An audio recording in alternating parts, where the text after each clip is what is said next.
Assalamualaikum warahmatullahi wabarakatuh. Ibu-ibu dan bapak-bapak yang dirahmati oleh Allah, alhamdulillah di siang hari ini kita masih diberi kesempatan untuk berjumpa dalam keadaan sehat walafiat dan dalam keadaan menunaikan ibadah puasa. Dan saya pun mohon maaf yang sebesar-besarnya atas keterlambatan saya. Tapi alhamdulillah Allah pun masih berkenan untuk menakdirkan kita berjumpa. Karenanya mari kita ungkapkan puji dan syukur kita kehadapan Allah Subhanahu wa taala atas semua limpahan rahmat, hidayah serta nikmat-nikmatnya. Alhamdulillahirrahman, alamal Quran, khalaqal insana alamahul bayan. Asyhadu alla ilaha illallahul wahidul qahar, al-azizul ghafar, mukawwirul laili ala nahar. Wa asyhadu anna Muhammadan abduhu wa rasuluh wa habibuhu wa khaliluh. Allahumma sholli ala sayyidil mursalin wa ala alihi wa sahbihi ajmain. Wa man tabi'ahum bi ihsanin ila yaumidin. Amma ba'd. Qala Allah Ta'ala fi kitabihil karim, a'udzu billahi minas syaitonir rajim. Bismillahirrahmanirrahim. Kuntum khairu ummatin ukhrijat lin-nasi ta'muruna bil ma'rufi wa tanhauna 'anil munkari wa tu'minuna billah al-ayat. Wa qala Rasulullah sallallahu alaihi wasallam, kullu mauludin yuladu 'alal fitrah fa abawahu yuhawidanihi ayunasironihi ayumajisonihi. Ibu-ibu dan bapak-bapak yang dirahmati oleh Allah, saya yang berada di hadapan ibu dan bapak adalah sebagai salah satu contoh mantan kafir. Dan disebut dengan istilah mantan kafir, saya pun mengucapkan alhamdulillah. Karena mantan kafir itu adalah orang yang mendapatkan hidayah Allah. Sangat berbeda kalau disebut mantan santri, mantan ustadz, ataupun mantan kiai. Na'udzubillah. Karena dia bukan mendapatkan hidayah Allah, tapi sebaliknya mendapatkan laknat Allah. Perbedaan antara saya dengan ibu bapak seluruhnya, saya lahir dari keluarga yang beragama Katolik. Sedangkan ibu dan bapak begitu lahir yang didengar adalah suara azan dan iqamat. Ibu bapak berusia 5-6 tahun sudah masuk dalam untuk mempelajari kitab suci Al-Quran, belajar ngaji. Sedangkan saya ketika umur 6 tahun saya dimasukkan Sunday School, sekolah minggu, yaitu kursus untuk mempelajari agama Kristen ataupun Katolik. Dan saya mendapatkan prioritas yaitu menikmati Sunday School secara privat yang diberikan oleh seorang Mother Overste. Mother Overste yaitu pimpinan biara. Mengapa demikian? Antara lain dikarenakan ayah ibu saya adalah donatur terbesar gereja. Ketika kemudian saya remaja, saya masuk organisasi di gereja yang namanya Legio Maria. Legio dari kata legiun, Maria maksudnya adalah Siti Maryam binti Imran, ibu daripada Nabi Isa alaihissalam. Visi misi organisasi itu adalah mencari domba tersesat. Siapa yang dimaksudkan domba tersesat? Yang dimaksudkan domba tersesat bukan kambing-kambing yang kita potong saat Idul Adha, tapi yang dimaksudkan domba tersesat adalah siapapun orangnya yang belum Kristen. Jadi seperti seluruh daripada kita yang hadir di masjid ini, itu juga disebut sebagai domba tersesat oleh mereka, dan inilah yang diprogram untuk dikristenkan oleh mereka. Satu tahun berikutnya saya menjadi salah satu ketua terbesar dengan jumlah anggota terbesar di tanah air kita.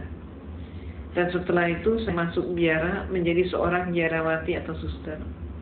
Ibu dan bapak, jujur-jujur saja saya tidak pernah bercita-cita menjadi seorang muslimah.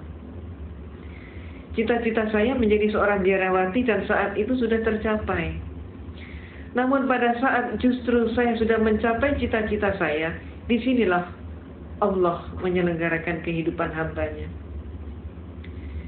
Pada saat saya di biara, dari seluruh mereka yang masuk biara hanya ada 2 orang saja. Satu adalah diri saya yang diberi tugas khusus, yaitu untuk kuliah di biara dan sekaligus kuliah di Institut Filsafat Teologia yang disebut Seminari Agung, pendidikan akhir pastor. Di sanalah saya menekuni comparative religion, termasuk menekuni Islamologi. Tapi Islamologi yang saya terima di sana bukan untuk menyatakan Islam agama yang hak, tapi sebaliknya untuk menyatakan Islam agama yang jelek. Mereka menyatakan, kalau Anda ingin tahu tentang Islam, lihat saja umat Islam di Indonesia. Maka di Indonesia ini orang yang melarat agamanya apa? Islam. Yang bodong agamanya apa? Islam. Yang kumuh di bantaran sungai agamanya apa? Islam.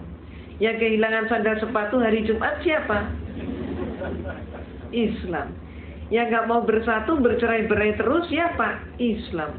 Yang jadi teroris siapa? Juga dikatakan Islam. Maka teman-teman saya sepakat dengan kesimpulan bahwa kalau begitu Islam agama yang jelek. Pada saat itulah saya katakan penyimpulan itu belum benar. Islam jangan hanya dilihat di Indonesia, coba kita lihat bagaimana di negara-negara yang lain. Saya kemukakan contoh, coba kita lihat bagaimana di Filipina. Di Filipina ternyata orang yang melarat dan bodoh agama mereka bukan Islam, tapi adalah Kristen dan Katolik. Meksiko adalah negara yang miskin, dan di sana yang jadi maling ayam, pencopet, pencuri, pemabuk, pemerkosa, penjudi dan lain sebagainya tidak ada satupun yang Islam. Semuanya adalah Katolik atau Kristen. Mesir keadaannya berbalik dengan tanah air kita. Kalau di Indonesia kita berbicara tentang pembantu rumah tangga dan dikatakan beragama Islam, majikannya banyak yang non-Islam, tapi kalau di Mesir terbalik. Di Mesir justru majikan beragama Islam dan pembantunya justru Kristen dan Katolik, dan selaris yang paling murah mereka datangkan dari Filipina yang beragama Katolik. Irlandia adalah sebuah negara yang tidak pernah selesai dengan konflik internal antara selatan dan utara. Dan yang konflik itu tidak melibatkan seorang pun yang Islam.